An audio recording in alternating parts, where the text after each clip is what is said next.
Hello and welcome to session 33 of YouMatter.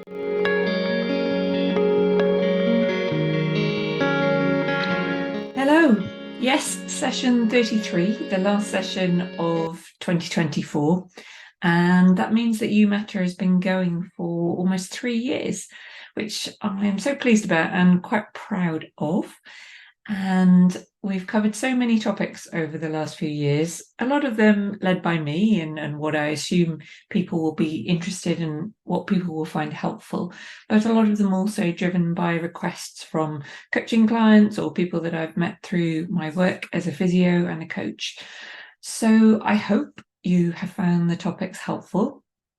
And I really hope you continue to listen into 2024 and maybe the next 3 years.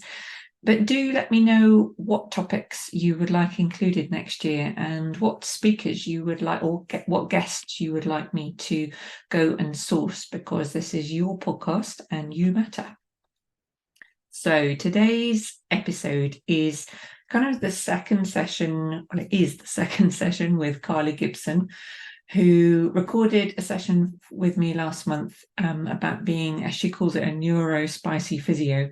And that episode was really Karli describing the struggles that she had as a young person and as a young physio and getting into physio.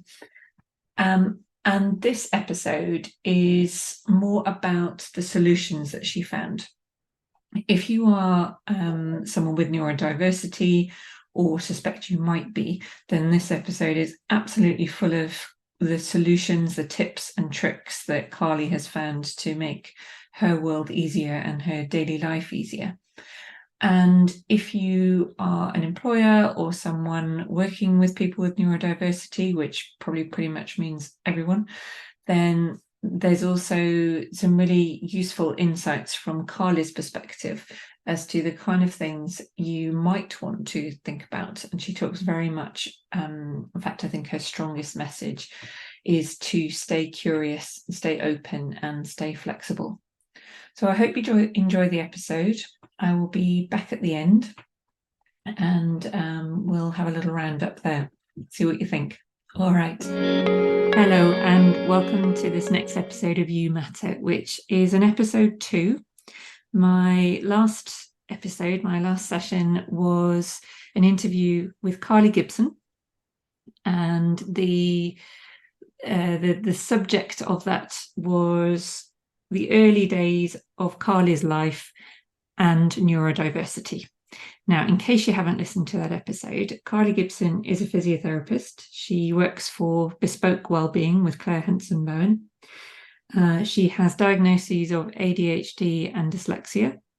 And when I first spoke to Karli, she, with a smile on her face, said, "You want intersectional? I've got ADHD, dyslexia, I'm also queer and mixed race, and I had a pretty colourful and somewhat traumatic childhood." So there you are, intersectional on a plate. And yeah, I knew exactly what she meant. And it's worth saying that today is quite a big day for Karli. Even with all that going on, today Karli, this afternoon, has her driving test. And that's on the back of a month that she's just described to me has been pretty full on. Yeah. There's been personal stuff going on, hasn't there, with your mum, you said, and the driving test looming, work issues. And Karli was really honest and said, it's tempting not to do this episode today. It's going to be probably a bit tougher than episode 1 was for Karli. And actually, I think that's a really good place to start. Karli, if you wouldn't mind, can you describe what that kind of recipe does mean to you trying to talk to me today? Yeah, last time we'd started, you'd spoken about I'd done a lot of preparation, and that's part of some of the strategies and tendencies that might have, that there is a heavy hypervigilance of get everything sorted because I don't know what future me, and I often try and keep future me in mind, is going to be experiencing. Mm. And I'd rather have something to turn to. So it was great to go over the material that I at first sent you and seeing what this next section looks like. And I feel less prepared. I've had less time because I am needing to juggle, and how that's sort of presented to me. I know and I recognize right now I seem very calm. Certainly even compared to before we hit record. I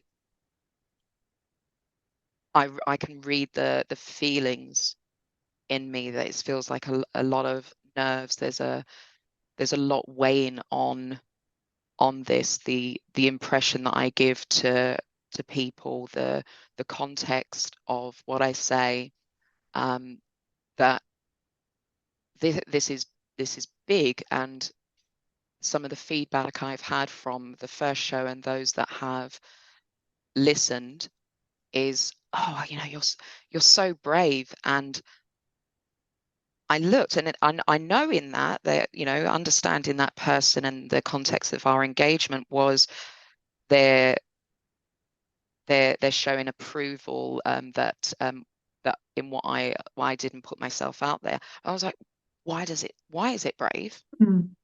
Why is it brave that I think it might be the first physio neurodiversity chat, to my knowledge. Very welcome to hear anybody that's come across one, because I've not come across it as yet. Why is that brave? Why is it brave to say, hi, I am this profession and I have neurodiversity? And it's the unpacking of the perceptions somebody will have of the condition, how that maps to other parts of neurodiversity, and how each of them can be different. And the perception of our employers, our organizations, our patients, of saying, I have this thing. Is there not an opportunity to be your authentic self? And we've said before, you know, being your authentic self. Where is the line for that? Where is the appropriateness of being all of you?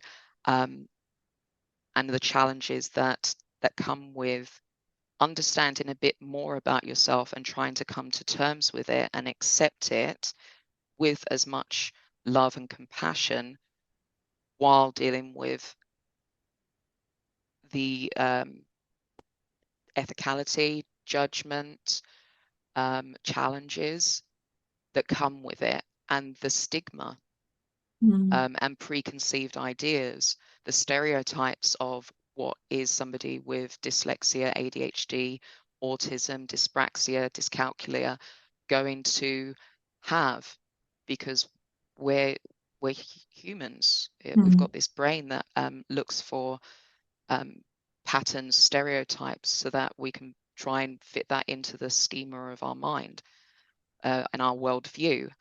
And if there's anything that doesn't fit that, there's an uncomfortableness, there's a fear, and there's a concern. And so my, you know, give or take home is like anybody that likes knowing where it's going to go, is have curiosity. And that's something I think physiotherapists, physiotherapy in all the fields, but particularly in my interest of occupational health and long-term or persistent pain, long-term conditions or persistent pain, work-related disability, is having as much curiosity of that person's lived experience as possible, off the back and with the foundation of our clinical knowledge and research, and in the context of where we are today with that person. So I may look back on this and I am super nervous and I feel all over the show, because it is a big topic. It's a massive topic. It is. You described it before we came on, or you said somebody described it to you as like one of those mattresses that come vacuum packed, and once you open it, it's all out there. Yeah. And you said you can't get that back in. That's a bit what this podcast feels like. And it sounds like today you are not today. Whilst you describe how aware you always are of multiple stimuli, not just external stimuli, but your own introspection and the things you feel. Today, that's going to be heightened even more because of where you find yourself this month, which a month ago you didn't know was future you, even though, as you say, you try your best to predict it.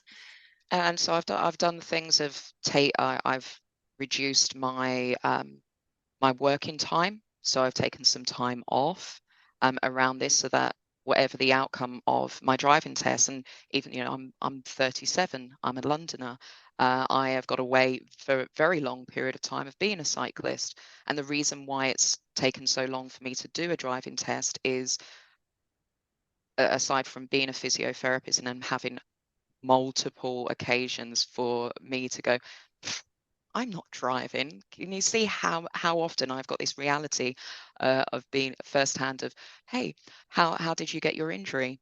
Road traffic collision. Yeah, it put you off. I don't want to get in the car. I don't want to have to go through the trouble of having to rehab after a road traffic collision. I don't want to be a driver. I don't want to be part of that. The fear of engaging with that. If you see enough accident, I can imagine the police officer that has this hypervigilance and worry and doesn't want their kids to ever get a motorbike, never want that, and they really want to keep them on the straight and narrow. What's the impact of being a physiotherapist, an MSK physio, is I have heard so many stories. I've got this vicarious trauma of all of the different ways that you can hurt yourself. And although I have dyslexia and ADHD is diagnosed, and I can't perhaps be bothered with trying to delve into any more diagnosis of things that I see challenges in myself, I've got the background of hypermobility, and I'm cautious in the accidents that I have, that from being clumsy or misjudging something and end up having an injury that I've got to deal with, or pains and problems. So thankfully, I know an okay physiotherapist, so I put my physio hat on myself. But yeah, there's always a lot, and a really fixed mindset for somebody to have would be, oh well, everyone has their challenges, but we make it here on time. That the chevron analogy. Maybe it's time we question that. Yeah, maybe it's time to question that and start being curious of what flexibility could be invoked in our environment, systems and processes, and the way that we've always done it, that it opens up some room for people to have the same opportunities. And that's something as their peers. I really want today's episode to cover, because we talked last time under the heading which you'd given me of the suffering and the struggles, and that was very much about you growing up before your diagnoses, feeling different, actually not knowing that you were working harder, but you were in hindsight. And you talked about finding a way through sheer bloody determination a lot of the time, by the sound of it. Recognizing certain traits in yourself. I remember you describing in the last episode your job as a bouncer, that in many ways you were ideally suited to, because injustice was something that you could not turn away from. And also you're very willing to stand up and get involved when there is an injustice to be called out and rectified. So you started to recognize those traits in yourself.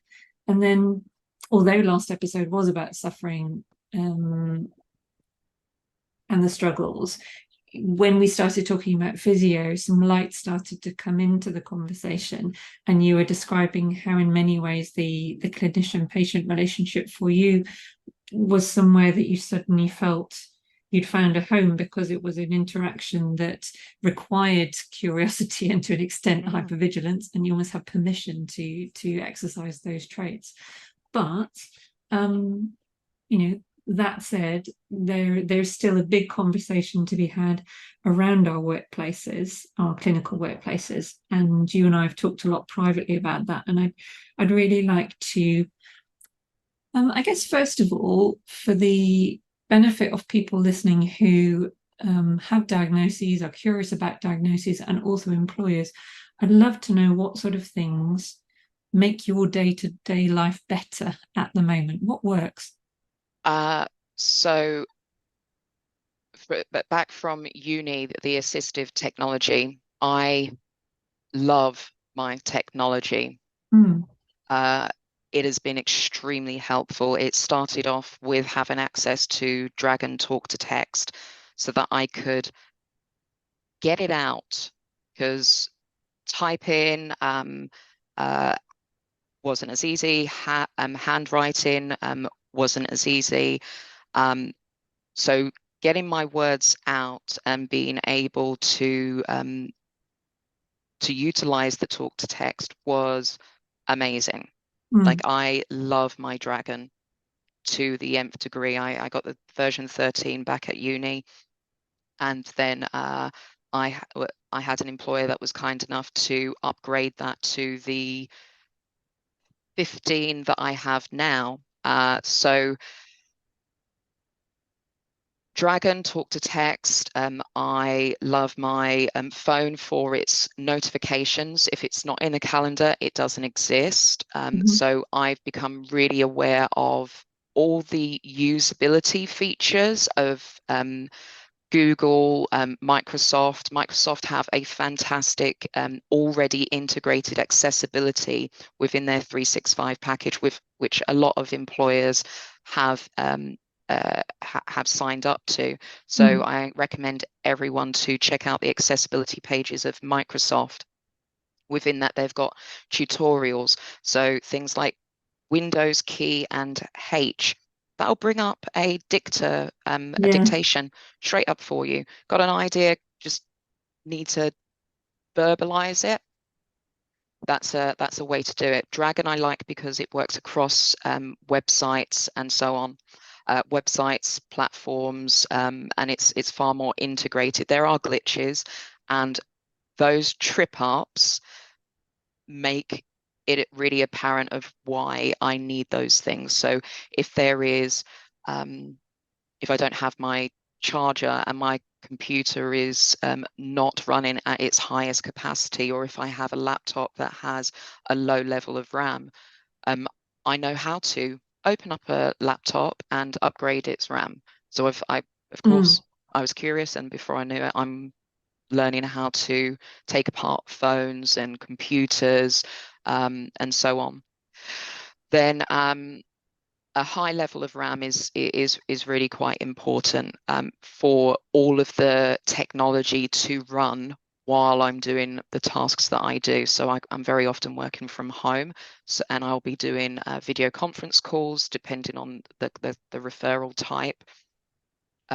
I also have something called Grammarly. There is a free version, and there is also an annual subscription of is like £120. And again, for Dragon, that's it's not cheap. These things are not cheap. Is that a grammar Uh, checker?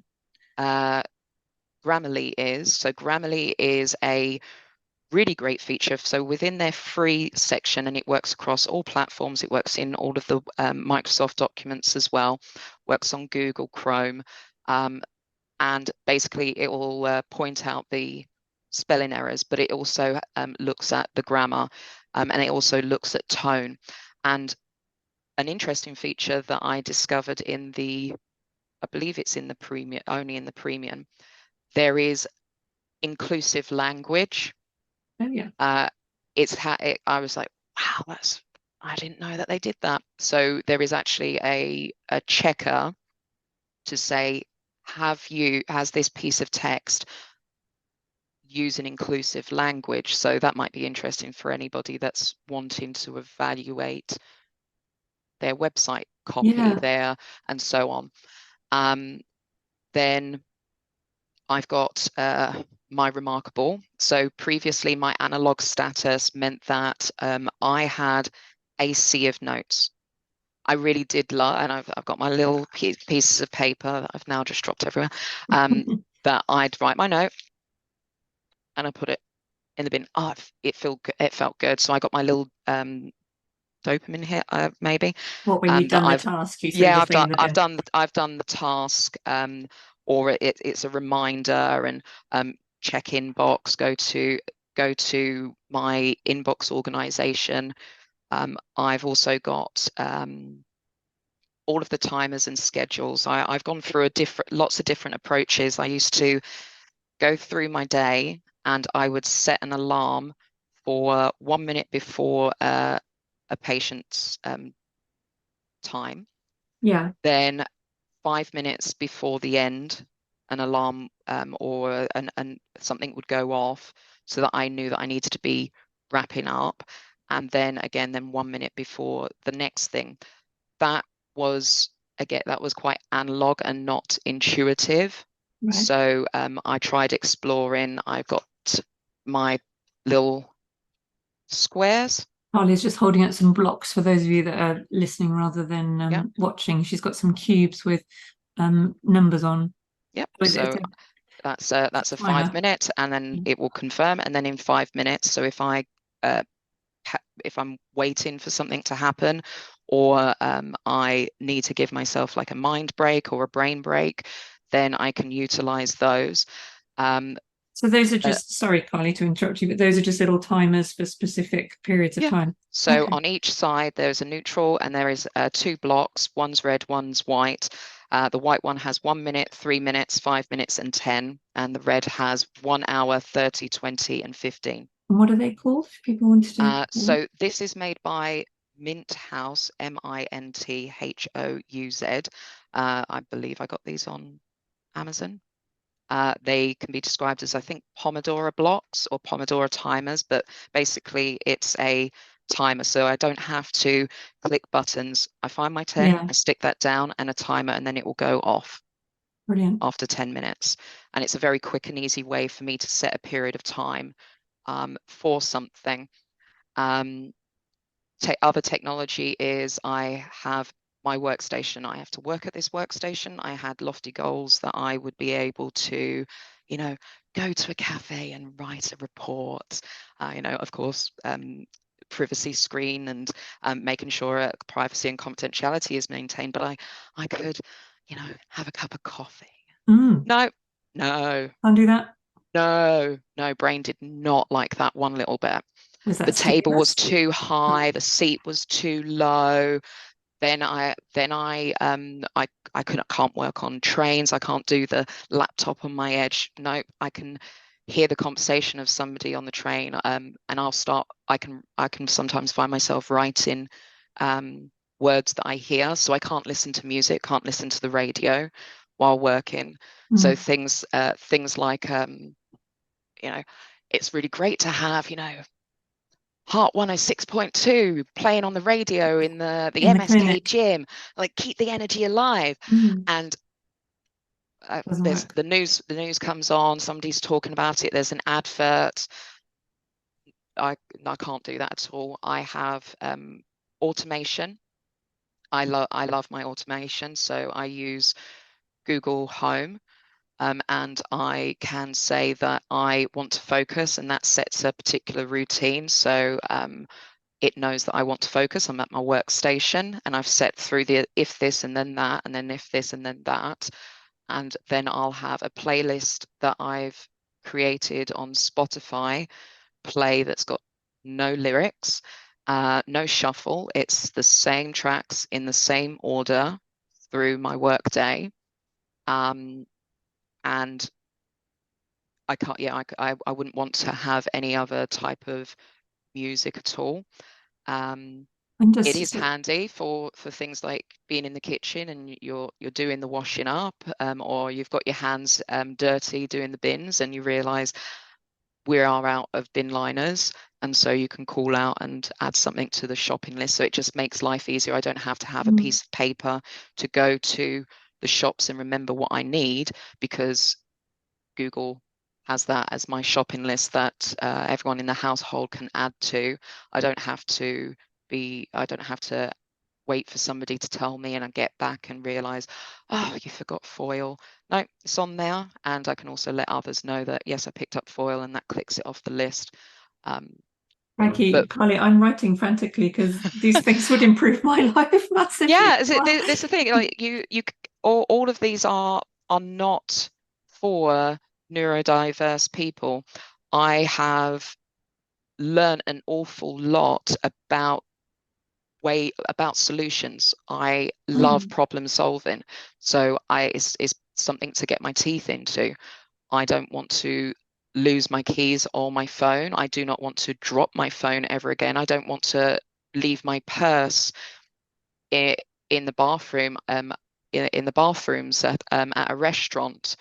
And because I got distracted because somebody started talking to me, oh, you got lovely hair. Oh, thank you, lovely. no, Okay, I've lost my oh, phone. I've taken too long. I've got to go, and there I've lost my purse. So I have a harness. And it's because lady, ladies might sort of go, yeah, there's not enough room in the pockets of many of our clothes. Mm, So I've also changed a lot about my changed an awful lot about my uniform and my outfit. So whether it be technology or strategies, it's the hair that doesn't require me to do much in the morning. I have set things that I do. I have all my black trousers that all have pockets that I can put things into that I won't sit on and crack that. So horse riding trousers. I don't particularly like horse riding. Nope. It's a very high place to fall from, but that doesn't match my love of climbing. But horse riding trousers, absolutely fantastic. No ripping in the crutches, and there's a great pocket on the side. And yeah, another technology is the Ring doorbell, is knowing when somebody. There's other reasons for it, but having technology that gives you notifications. So I'll set up my calendar entries to have the time that it starts, and then I'll also have a memo or a notification 5 minutes before, a day before, and maybe a week before, depending on what kind of thing it is. A lot of this has come from me personally funding. So this is the mm, neurodiversity tax of it's a playful term. I recognize it as ADHD tax, and that's normally described as the cost of having your neurodiversity, being the not returning things. Maybe it might be impulsive buying. So there are some of the mm. acknowledged challenges with financially for that.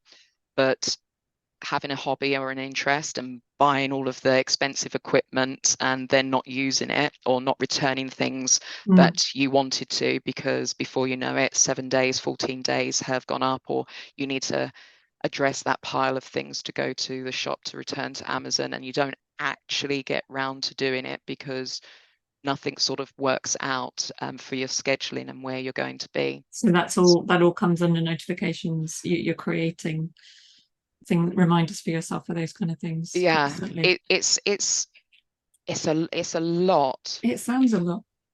And to a certain extent, that's part of the drive, but it has to be fine-tuned because for at least ADHD, there is novel, interesting, and unique.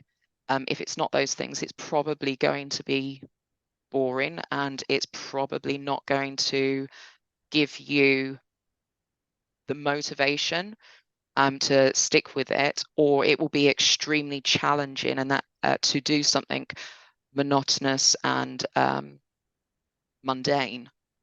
And so that's why I'm grateful for my job, is there is nothing Mm, monotonous and mundane, or I have found ways around the things that are. mm, Administrative tasks can be a classic one, but it's there in my mind, there's just always a way around it, and hitting the roadblocks when I've really sort of examined it and feeling a discomfort with a problem of why does it need to be that way? Why isn't there a way around this? I hear that. The rest of us would see things and go, oh, that's annoying, and then just carry on doing it for the next 10 years. Whereas Oh you have this no. brain that, no, there must be a better way. Yeah, no, I can't. I wouldn't be able to. I couldn't. Like, Mm, why? But oh no, all you have to do is this, this, and this. I'm like, oh no. I can be bothered. mm. I can I most hear often that. be more bothered to find a way and do it than perhaps the next person, my friend. Mm. I'm like, oh, seems like a bit of effort. I'm like, yeah, but it'll be better. In the long run. Like it will be better. It will be easier. There'll be less of a problem. And worst case scenario, you'll be back where you started. And so that can be a challenge, is the back where I started is the reality of it. If my dragon were to, if dragon were to go out of business, they're never going to, but or there was a glitch, so when my version stopped updating because they discontinued it, then continuing to use that version made it work less and less efficiently, to a point that I then had to sort of really make a case to have funding for an update with my employer. And so if somebody is sitting with a challenge that they haven't been able to action any of these, I'd really say go to Access to Work. Access to Yes, you Work is mentioned that when we were talking um, that's what the squares sound like. before. Nice. And you can turn it off. Access to Work is a scheme from Department of Work and Punch to work. Work and pensions. Access to Work is a scheme from Department of Work and Pensions to help people stay in or return to work. And I recently went to the ACPO's study day and found out about the Access to Work webinar that they did. Unfortunately, it wasn't recorded, so you can't go back to it. But some of the key take homes were you do not need a diagnosis to be able to access support, and that Okay. support we can certainly go into. It asks you to describe the challenges that you have, and then the part of the process is having an assessment. So there's a holistic assessment to better understand how your condition, neurodiversity, how you're impacted, and how that might be resolved with a variety of avenues, and that might be accessibility technology, or it might be other things. So they describe things like travel, or having work strategy coach, ADHD coaching. It might be a personal assistant. It might be my Remarkable Remarkable Paul. 2 was part of that, of my last claim. And this is to help people remove the barriers in their environment that disable them, and being part of the social model of disability, our environments disable us. So part of and I'm certainly no employment law specialist, but there is a duty of care that an employer has to evaluate how they may be able to better support an individual if they're having challenges, and so having a look, being curious. There's not across the board. Not every autistic person needs to have noise cancelling headphones. Not every dyslexic person needs to have Dragon, but if we look at that person's spiky profile, what challenges they have, what strengths they have, that we can work towards those, rather than always focusing on the negative. What are the pink flags of that person? Then there may be something that reveals, and there might be the need for trial and error. That's a challenge. So if I have one of my strategies removed, I feel like I can be back at square one. Mm. And that's a horrible feeling. It's part of the drive that I have, is I know just how uncomfortable it feels when I am time blind, when I don't have a reminder.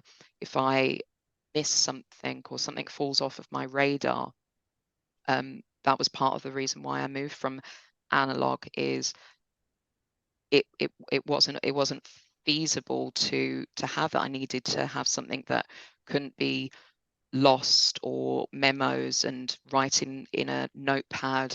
Then I'd have loads of notepads for reminders and checklists. So it needed to be also secure. So it's a difficult one. For some it might feel like, wow, that's so much. I can't take all of that in, which is not an uncommon feeling that I might acknowledge may happen with me. Is, oh, that's a lot. But so is this life. We've all sort of got an awful lot going on. And if we recognize, some of us may have it easier than others, and that's the difference between equality and quality and equity. I've said the words wrong. Equality and equity. I'm still stuck on your sentence. It's a lot, but so is this life. And I was, when you were talking and describing all your technologies, I was thinking, gosh, what must it feel like to know that these things help, but know that they're fallible? And then I thought, well, is that any different to being reliant on medication? Is it any different to being reliant on sunshine to not make you have low mood? You're right. So is this life. That's such a good sentence. It's part of the questions that we try to, when we're trying to understand if somebody is protected by the Equality Act, is and one of the examples on there, okay, if somebody has epilepsy, it's quite significant. The consequences are more than trivial, or the impact is more than trivial. And the deduced effects, if that treatment were taken away, if my strategies were taken away, that is extremely challenging.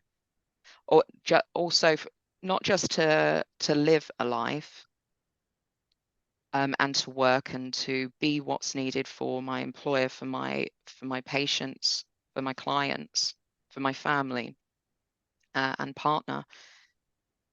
It's what I need for me.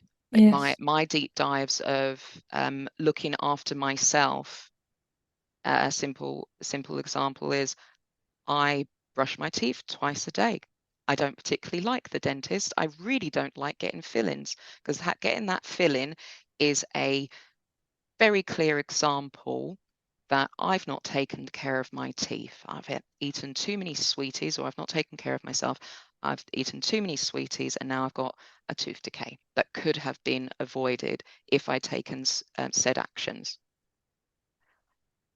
And if I overload myself by not setting boundaries, if I do not ensure that my computer gets a restart on a regular basis, I can't keep lots of tabs open. I just need to learn how to bookmark them.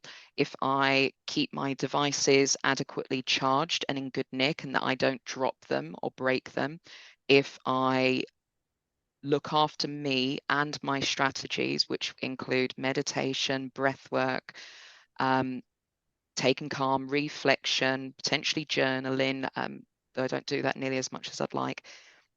If I do those things, I am predisposing myself to success, opposed to before, I am trying so hard and swimming against the tide that I am going to burn out just to avoid imposter syndrome or to look stupid.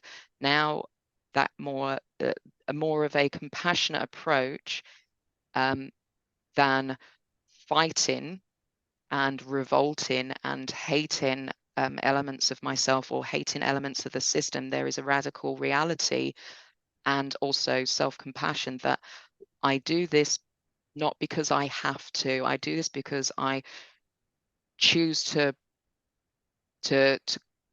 move towards and predisposition myself towards positive outcomes. Now I understand a sentence you wrote that you wrote something like self-compassion is being able to see my future self. And I thought, oh, that's interesting. I must ask Karli about that because it didn't immediately land with me.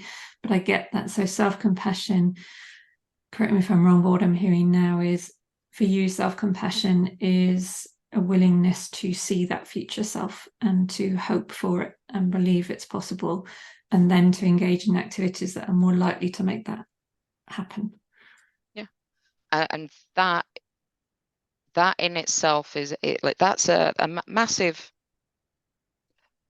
it's a very impactful thing that I have been able to get to because of many of my privileges. Okay.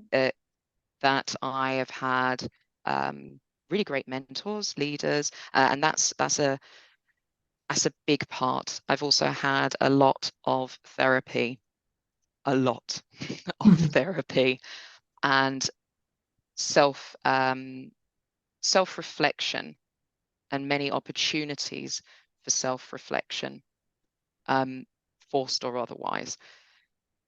Then, yeah, it's a massive privilege that many people don't have. Diagnosis in the UK is still a privilege. Yeah. I spoke with somebody because, of course, I did the first podcast, and I spoke a bit about it. What's your experience? And I've always been curious of other people's experience. And I met somebody that was from America, and her first sort of point was, yeah, I got ADHD diagnosis before it was fashionable.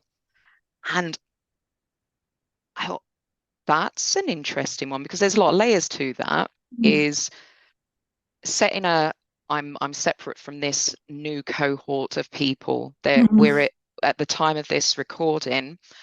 We've got a shortage of ADHD medication.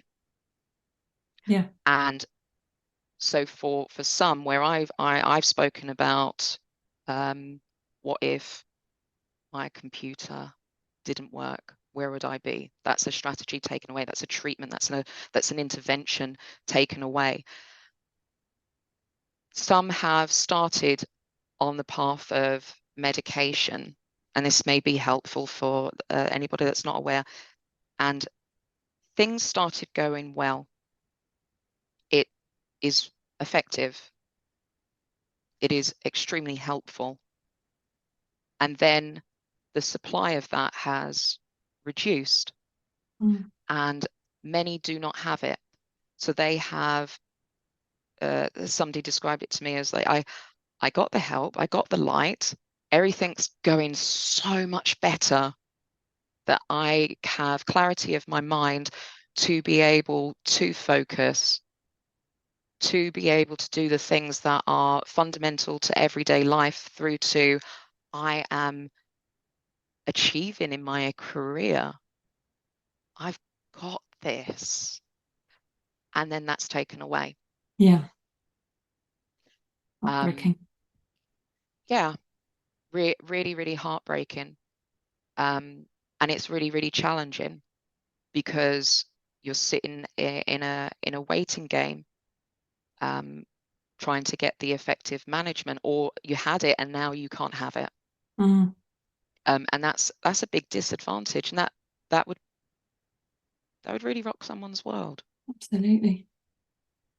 But sorry, I'm wondering where we'd gone. So access to work can certainly help, and the privilege of diagnosis, and mapping that into access work doesn't necessarily need a diagnosis for you to access help.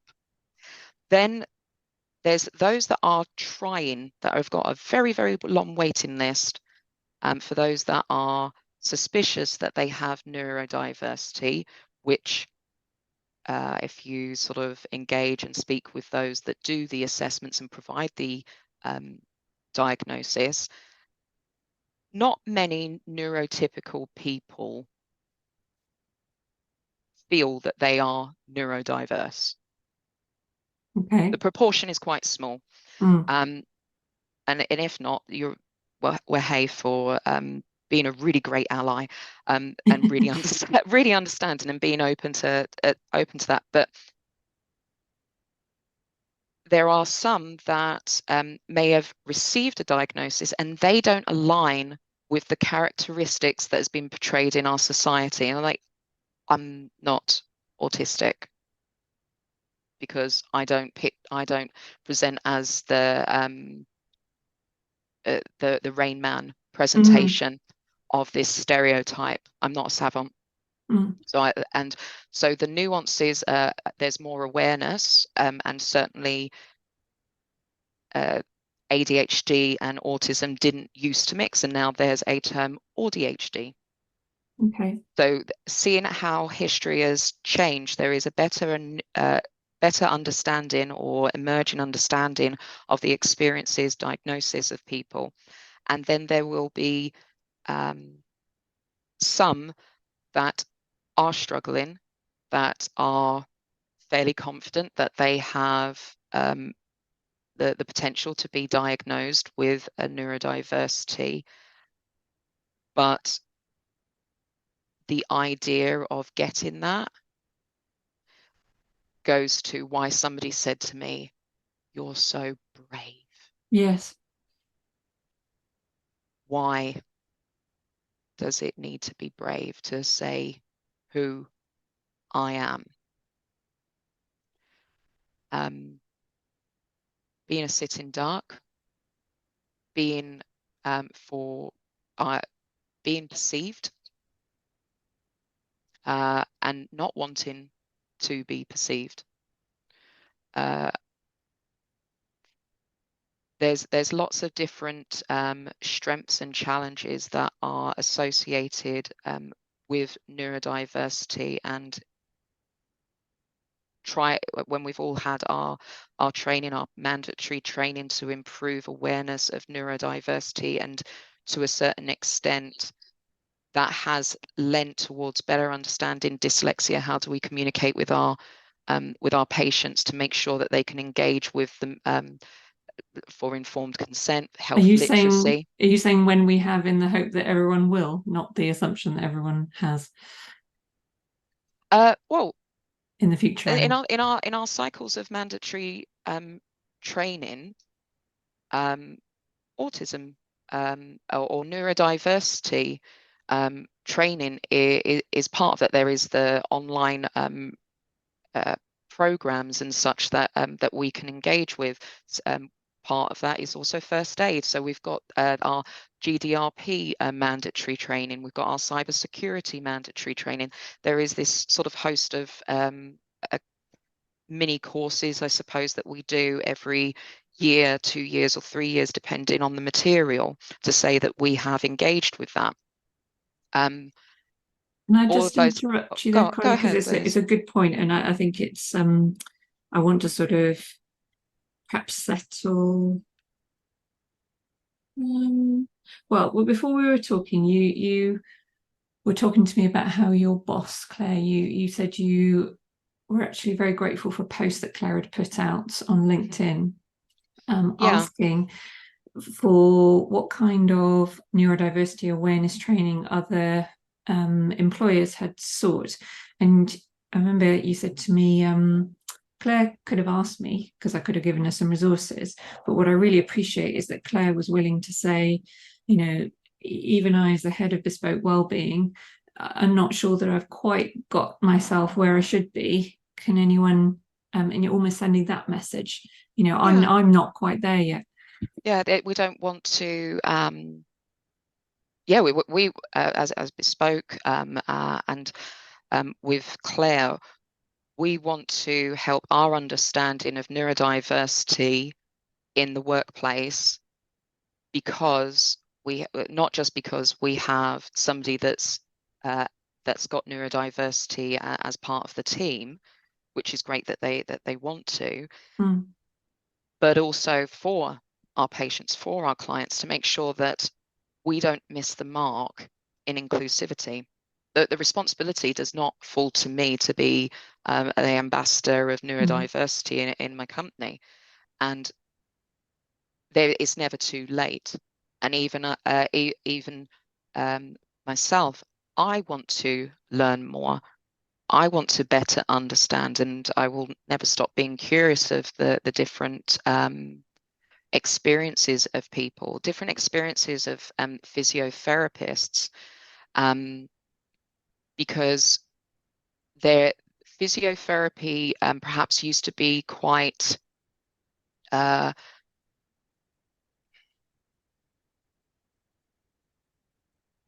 think as we've moved from the just a biomedical model where we would just look at range of movement, we would do our special tests, there would be a diagnosis, we do this, and actually it's stepping back and being more holistic. And for some, it's is it a little bit more wishy-washy? Is it a little bit less tangible?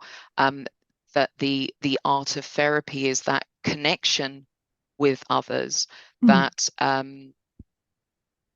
that may move to some of the strengths associated with some people and not others. So I don't have the overt experience of autism, but if an entire profession leans very, very heavily towards communication and reading social cues and so on, how might somebody that's got some strong characteristics or some expected characteristics with social cues and interactions, how might they feel?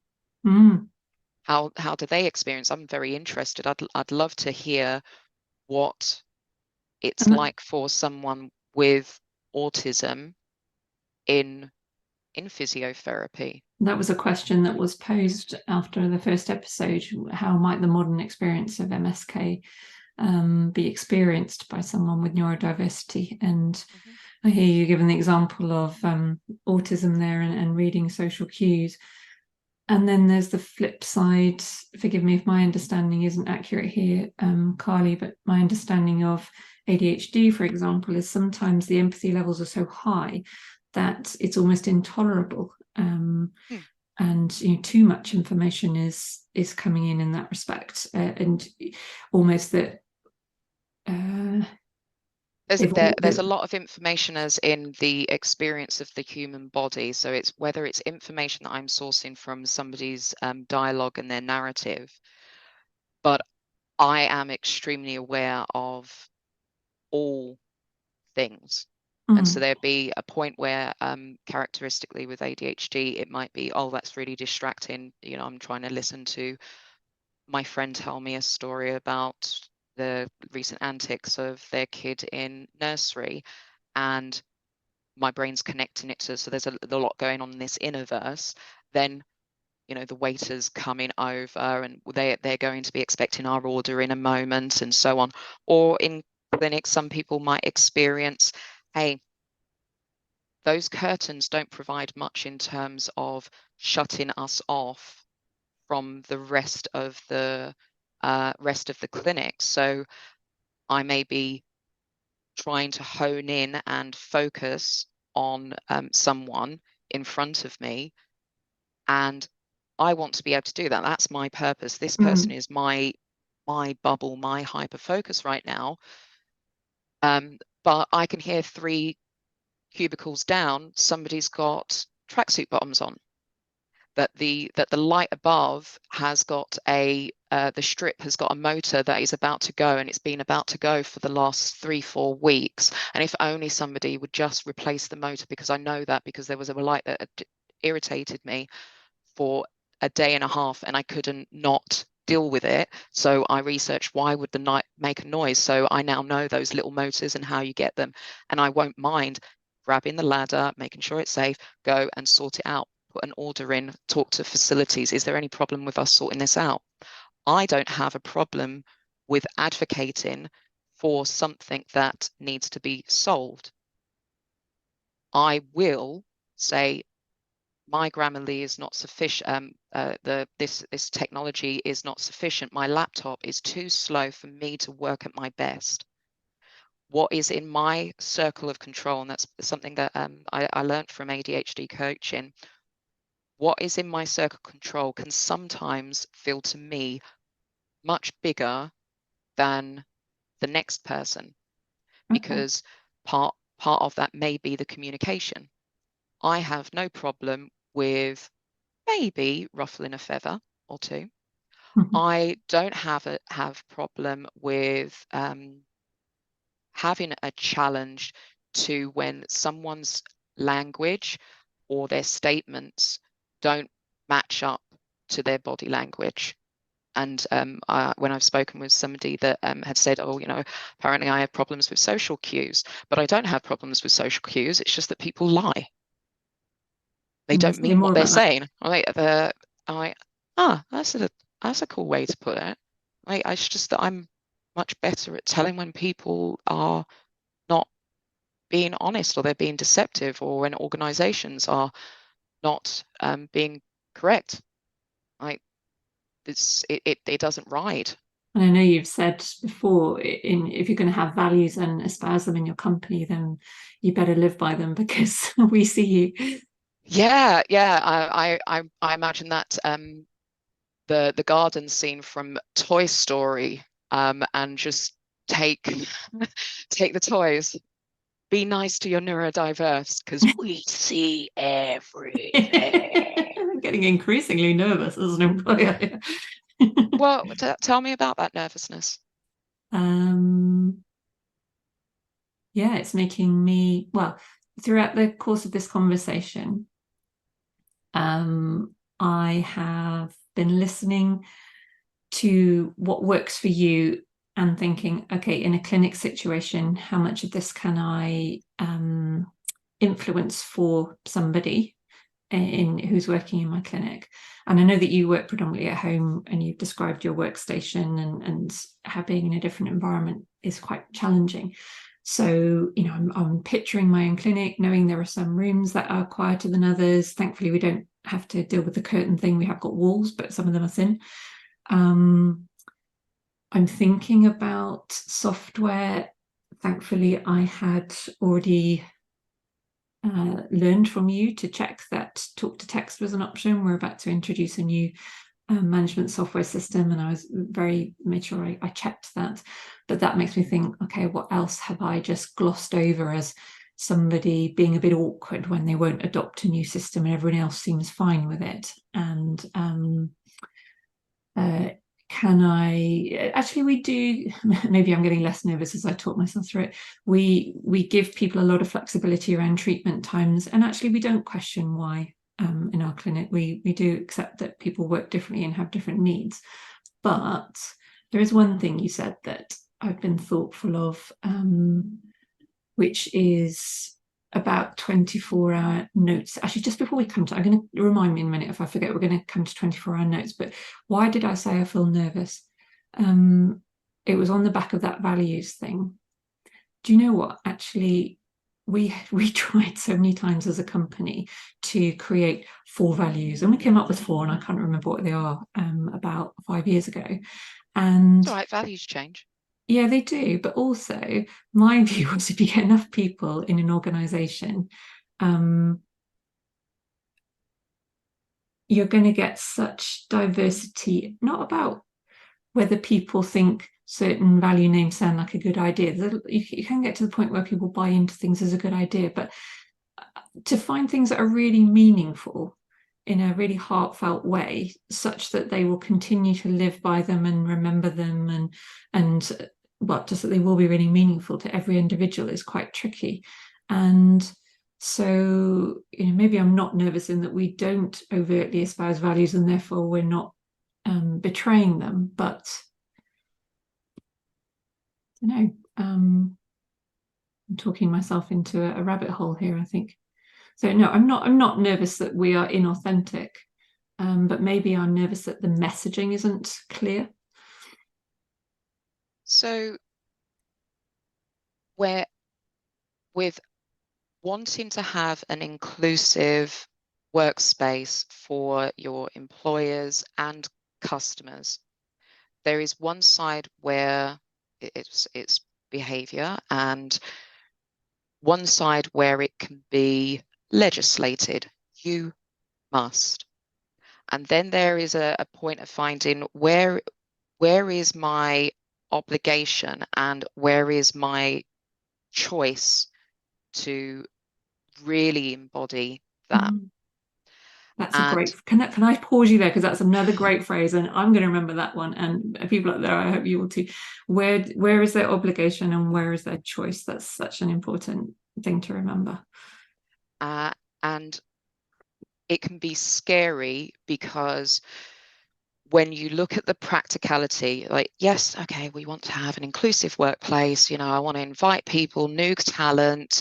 I want to be as accommodating as possible, but on the ground, that doesn't feel feasible. I can't create an extra room in the clinic. I can't afford that. I am scared that I open the doors to these requests and that there is an expectation management that's needed. But we can investigate.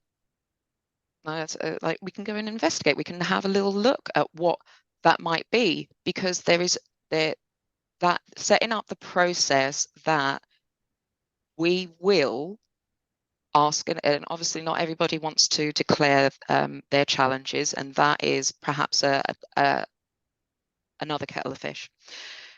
But for somebody that has highlighted their challenges, and that's this kind of retrospective change to a company or processes and so on for a person that presents with their particular issue, then there is the going upstream is how can I make my company more inclusive?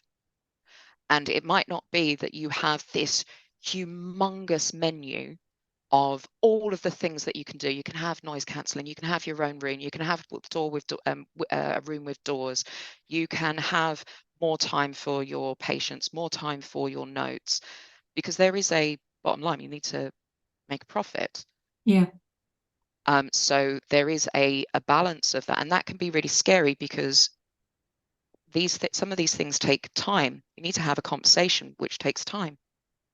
You need to be curious. You need to be in the mindset that you can be flexible, but sticking your heels in and saying you can have any neurodiversity inclusivity as you like, as long as it's this, that's not the way to go. Yeah. Yeah. That's like the famous car dealership, car producer, Ford. You can have it in any color you like, any color, as long as it's black. Yeah. And I feel like there can be that turning point, or that experience is there's a lip service to inclusivity, all inclusivity, that that is sort of well-meaning, but then there is also the, oh well, we're inclusive, or we've tick boxed that one now, we've done that.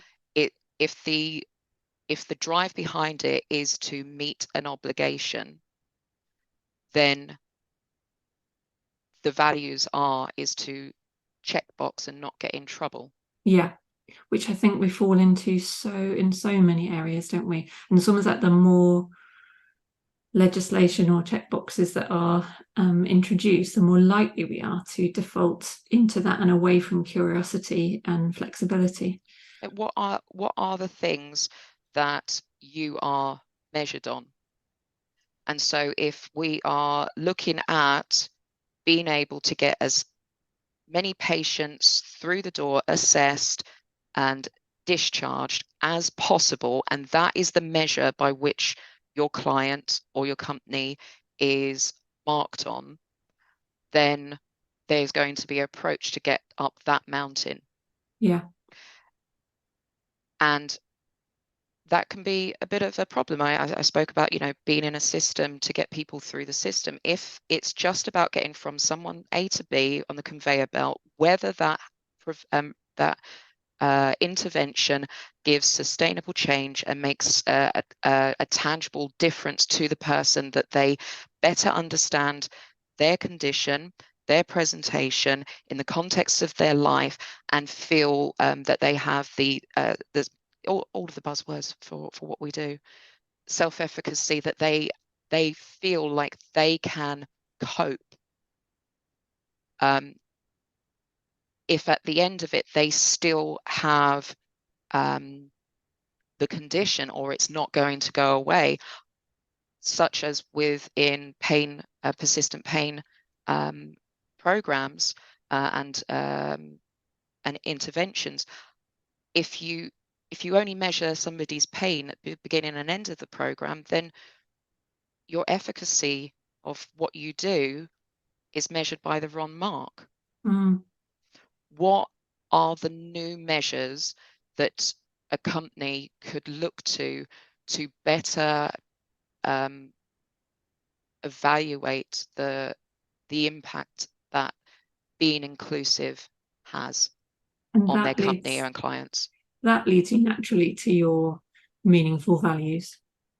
Work out what are the measures of the things you actually want to achieve, and then what values support those processes. That might be reduced staff turnover, longevity of being with a company. A characteristic, a stereotype of somebody with ADHD might be that they skip from lots of jobs. Yeah. My previous company I was with for 8.5 years, and I'm not going anywhere. With a stereotype of ADHD might be that somebody jumps from job to job to job. Also, you might see that in corporates where they do literally jump from job to job to job.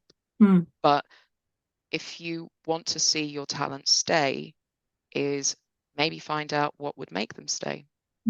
And that's being part of something, and that's belonging. And that's why I was careful about the companies, the leads that I choose.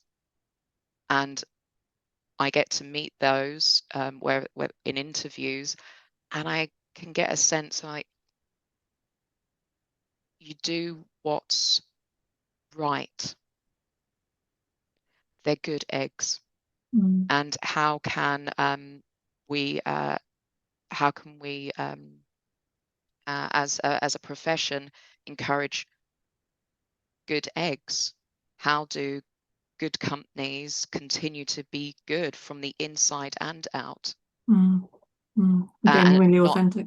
Yeah, really authentically, because it is so abundantly clear when they're not. Karli, sorry. No, I'm sorry. I'm so sorry that I have to wrap up this episode, and we haven't touched on 24-hour notes, but as I suspected, there are so many topics that we could, and I hope we'll continue talking about this, I'm sure, a third episode or some other format in which we can continue this conversation for people. But I would just like to leave people with a few things that have landed for me. And I've been thinking about this as an employer or a clinic owner, as a therapist who treats patients, and as a mum of a daughter with ADHD.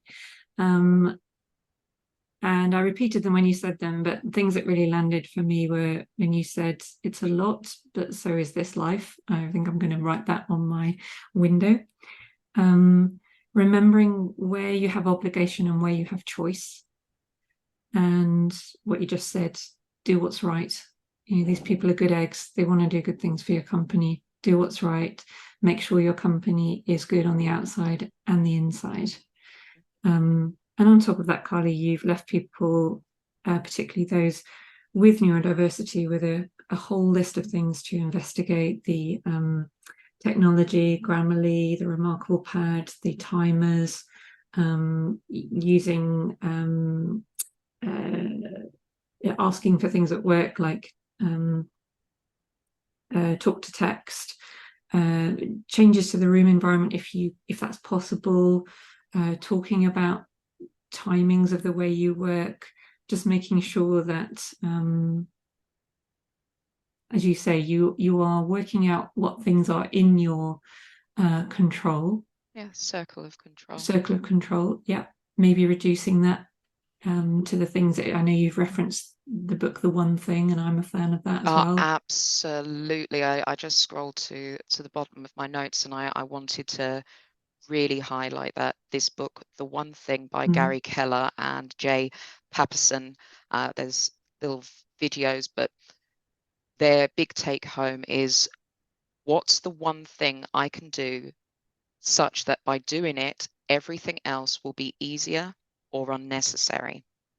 And if there was a book that everyone should write now, go get it, Audible, whatever the case, go do it. And if you don't have access to those things, check out on YouTube, go onto their website. They've got downloadable PDFs and so on. But put the feelers out, have a conversation, be curious. It might not be a question of, what do I need to do to make this easier for you? The question might be, what is your experience? And what's the one thing we can do, plan to do today that will make... I guess I don't want to leave with that, because it doesn't fit fully with it, but once somebody reads the book or engages with the material, they'll realize why I say this.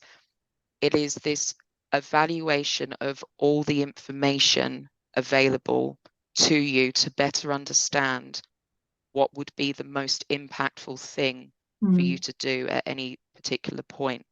And right now, depending on where people or companies are in that process, is get the information. So that one thing that will make or everything else easier or unnecessary, maybe to ask your staff of what their experience is working in the context of your company, and what challenges that they have.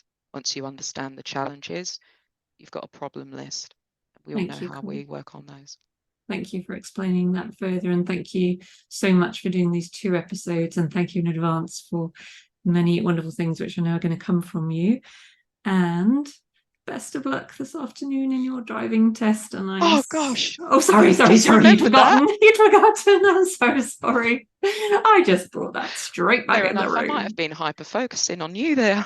Oh well, no, it's fine. I'm glad I was able to do that for you for at least an hour. Whatever the outcome, I know you booked in some decompression time afterwards, and we will all be thinking of you. Either, well, me personally in real time, and people that are listening to this retrospectively. Thank you so much, Karli. Bye. Bye-bye. So there you have it. So much useful information from Karli. As I said at the start, if you have someone with neurodiversity, I hope that at least some of Karli's solutions will be ones that perhaps you haven't thought of before and might be able to go and try. But as an employer or the head of an organization, I certainly heard the message loud and clear: stay curious, stay open, be flexible, be open to trying things differently. Let's really, as a profession or as a group of clinical professions, try and make sure that we really are at the forefront of making sure that our workplaces are open and adaptable to not just people with neurodiversity, to everyone. And a very important piece of information, as I'm recording this outro a week after recording the episode, Karli did pass her driving test. So we'll send Karli huge congratulations. And particularly as that was, she described it was a very big day anyway, the biggest thing being the driving test, but she was also nervous about recording the podcast episode. And she'd had a pretty busy and quite intense few weeks beforehand. So huge congratulations, Karli. Well done. And I hope you enjoy driving around London. I know that wasn't necessarily the thing you were desperately looking forward to, but I hope you really enjoy the fact that you can and you've crossed that milestone. Okay, so last episode of the year, starting to wind down perhaps towards Christmas time, or speed into Christmas time. I don't know how your world is going, but it is definitely a time to consciously try and take some space for yourself. Try to remain grounded. It's a month that can pass very, very quickly without you even noticing, and you just kind of find yourself crashing into New Year if you're not careful. So if you are a clinician, a parent, a friend, a busy person, a human being, do take some time, particularly this month in December, because just like everybody else that you're doing loads and loads of things for, you matter. Have a wonderful Christmas. See you next year.